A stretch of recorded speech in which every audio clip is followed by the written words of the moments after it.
चलते रहे भाई, परिवार से चलते रहे, परिवार से धीरे धीरे बढ़ते रहे।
करेगा सत्ता के गलियारे से, सब जब करेगा सत्ता के गलियारे से। अरे आवाज दो, अरे आवाज दो, आवाज दो।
मुझे 5 मिनट का वक्त दिया गया है।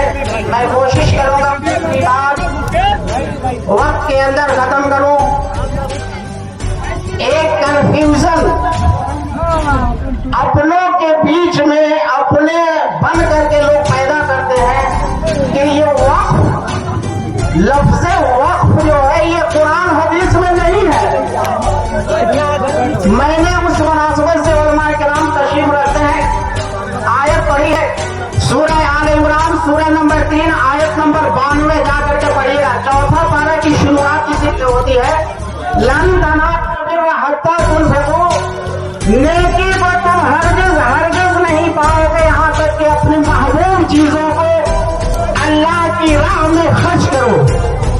मैं बहुत इख्तिसार के साथ कहना चाहता हूँ कि हमारे अकादरीन ने दीन को बचाने के लिए, दीन पे अमल करने के लिए मस्जिदों के नाम पे, कब्रिस्तानों के नाम पे, मदारिस के नाम पे इस मुल्क में अपनी महबूब तरीन जमीनों को दान दिया, वक्फ किया। ये आयत उस वक्फ की सबसे बड़ी दलील है और इसका सबसे बड़ा सबूत है। और मैं ये बता देना चाहता हूं कि हमारे अकादरीन ने इस मुल्क की आजादी के लिए जिस तरह से अपनी जान और अपने माल के नजराने पे, आज उन अकादरीन की आजादी के खूनों को बरकरार रखने के लिए, बाकी रखने के लिए और उनके जरिए दी गई दानों को और वक्फ की जमीनों को बचाने के लिए हम उसी तरह की कुर्बानी पेश करेंगे जैसे उन्होंने पेश की थी। मुझे आज ये कहना पड़ रहा है कि जब गुलिस्तान को खून की जरूरत पड़ी, जब गुलिस्तान को खून की जरूरत पड़ी, सबसे पहले हमारी ही गर्दन कटी। फिर भी कहते हैं हमसे ये आगे चमन, ये चमन है हमारा तुम्हारा नहीं। हम इस चीज को बर्दाश्त नहीं कर सकते हैं। हिंदुस्तान की तारीख में तहरीक रेशमी रुमाल शाहिद है और यहाँ से 200 किलोमीटर की दूरी पे पटना में मोहल्ला सादिकपुर मौजूद है, जिसकी गवाही पंडित जवाहरलाल नेहरू ने मौलाना सैयद अब्दुल खबीर रहमतुल्लाह अलैह के पास आकर के दी थी कि आपके आबाओ अजदाद ने इस मुल्क के आजादी के लिए 150 सालों तक लड़ाई लड़ी है। आज आपके आबाओ अजदाद की मेहनत और कुर्बानी की बदौलत ये देश आजाद हुआ है। बोलिए आपको क्या चाहिए? बड़ी जमीन का टुकड़ा चाहिए या फैक्ट्री और कारखाना चाहिए या और कौन सा सिरा चाहिए? मौलाना अब्दुल खबीर साहब रहमतुल्लाह अलैह ने कहा था कि मेरे आबाओ अजदाद ने जो अल्लाह से अपना सिला मांगने के लिए कुर्बानी दी थी, हमें उस रब से सिला और कुर्बानी, सिला चाहिए, बदला चाहिए। हमें आपसे बदला और कुर्बानी, आपसे सिला नहीं चाहिए। इसलिए हम इस वक्त की जमीन के लिए बस मैं ये चंद अशआर आपके सामने जो मैंने खुद ये किया है, मैं ये कह करके खत्म करूंगा कि मर जाएंगे, मिट जाएंगे, हम शहीद हो जाएंगे, सीने में गोली खाएंगे, तुम बम और गोले फेंकोगे, हम उससे भी लड़ जाएंगे, हम दीन की खातिर खून भी अपना बहाएंगे, वक्त को अपने बचाएंगे, वक्त को अपने बचाएंगे। भारत की आजादी की तरह दस्तूर को भी हम बचाएंगे, दस्तूर की खातिर एक एक कतरा खून को अपने बहाएंगे। हिंदुस्तान जिंदाबाद, वक्त बचाओ, संशोधन वापस लो। कि इतना दर्द लेके हम लोग आए हैं, वक्त बचाओ, कौम बचाओ, मुल्क बचाओ, मिल्लत बचाओ, कानून बचाओ। वक्त बचाओ, संविधान बचाओ की इस रैली में मंच पे उपस्थित तमाम हजरात, मंच पे उपस्थित महागठबंधन के सभी नेतागण, यहाँ